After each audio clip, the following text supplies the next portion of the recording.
Pobožna braćo i sestre, kako je to strašna bolest bila da toči krv 12 godina, ne samo tjelesna, nego i bolest duhovna, a iznad svega po zakonu jevrejskom ta žena je bila nečista, osuđena kao nečista, da niko ne može da primi ni da koga ona primi, da dodirne nikoga.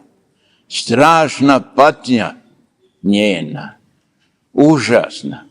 Gubi pravo na individualnost, gubi pravo na postojanje među ljudima. Verovatno je teško bilo i zato je činila sve. Sve imanje potrošila na lekare, ali nemoćni su. To sve čekalo velikog lekara.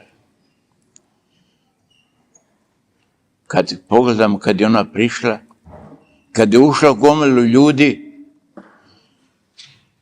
kad je u sebi odlučila, dopolivat će do njega, izborit će se, samo da se dotakne Gospoda, njegova krajička, njegove odežde, ozirajuće. Tako je imala misao.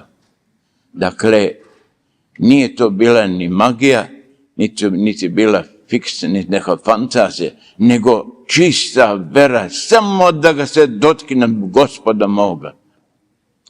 I tako je to bilo. Pogurala se levo, desno i došla do njega. I dotakla se. I osjetila da sada krv. I u tom svom oduševljenju sad Gospod pita, kome se dotiče da mi isteče snaga? I ona nije bila sramota jer osjetila veliku silu Gospodnju, jer je ja sam Gospod. A on kaže, vjera tvoja te spasila. Dakle, vjera je spasila.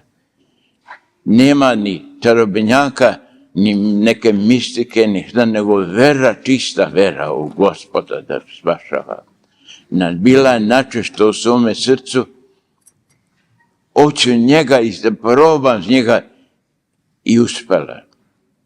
Vidite, u svakodnevno i uopšte molitvu, posebno kad se molimo za nešto naše, logično naše, potrebne su dve volje.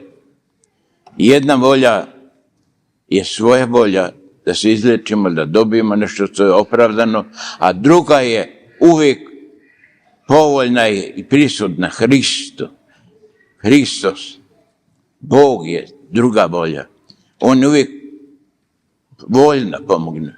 Ne može Gospod i neće Gospod, on je dostojanstven, on je džentlmen.